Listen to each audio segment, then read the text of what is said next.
La séance est ouverte. L'ordre du jour appelle les questions au gouvernement. La parole est à monsieur Jean-Frédéric Poisson. Merci, Monsieur le Président. Ma question s'adresse à Monsieur le ministre de l'Agriculture.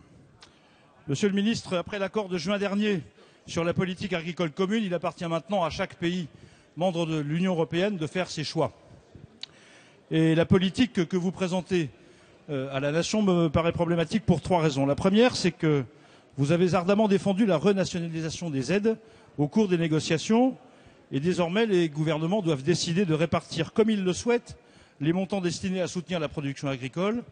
Et vous avez également milité pour que les conseils régionaux distribuent à terme les aides destinées à l'aménagement du territoire. Et vous êtes ainsi en passe de réussir cet exploit insigne, mettre fin à la seule politique vraiment commune, vraiment européenne, qui fonctionne. Deuxièmement, vous tenez à opposer les petits aux gros, et en l'espèce, les éleveurs aux céréaliers. Non pas certainement sans une attention toute spéciale, Monsieur le ministre, portée à votre territoire, largement concerné par votre nouvelle manière d'organiser les aides. Mais cette opposition est artificielle et nuisible. Artificielle, elle dissocie le destin des producteurs de céréales de celui des éleveurs, alors que la santé des uns dépend largement de la santé des autres. Elle est également nuisible. Bien sûr, une attention particulière doit être portée aux exploitations qui souffrent, mais il est dangereux d'aider les uns en affaiblissant la compétitivité des autres. En effet, et troisièmement, si votre plan était appliqué, le soutien spécial accordé aux 52 premiers hectares des exploitations produirait un différentiel à la baisse pour les agriculteurs français qui recevraient 100 € de moins que les agriculteurs allemands, portant ainsi une attaque terrible à la compétitivité de notre agriculture. Alors j'ai deux questions, Monsieur le ministre, sur ces sujets.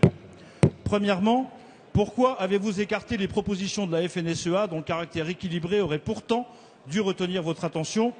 Et deuxièmement, comment comptez-vous associer le Parlement à la discussion de cette politique et aurons-nous le bonheur de comprendre que vous aurez changé d'avis? Merci, Monsieur Poisson. La parole est à Monsieur Stéphane Le Foll, ministre de l'Agriculture, de l'Agroalimentaire et de la Forêt.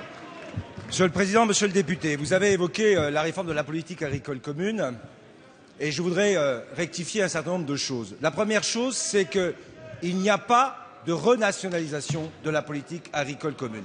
Contrairement à ce qui est dit et à ce que vous avez dit, le fait que la convergence des aides conduise l'ensemble de l'Europe à aller vers des aides à l'hectare égales sur tous les hectares européens a nécessité des adaptations pour chacun des pays.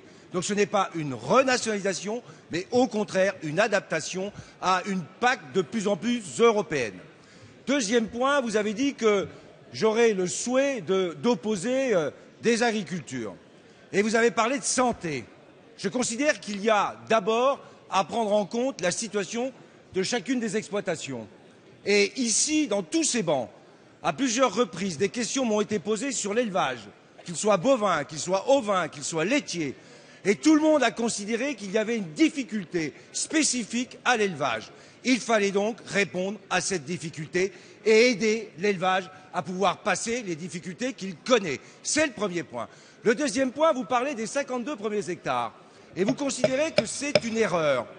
Je voudrais vous rappeler, monsieur le député, que dans le débat qui nous anime aujourd'hui, la question qui est posée pour l'avenir de l'agriculture, c'est de savoir si demain, il y aura toujours des agriculteurs, chefs d'exploitation, capables de maîtriser l'agriculture. Et pour qu'il y ait des agriculteurs, chefs d'exploitation, il fallait faire le choix des chefs d'exploitation avec une surdotation sur les premiers hectares, sur les 52 premiers hectares. C'est le choix que nous avons fait. C'est un choix de justice, d'équilibre, et c'est le choix de l'avenir pour la diversité de l'agriculture française.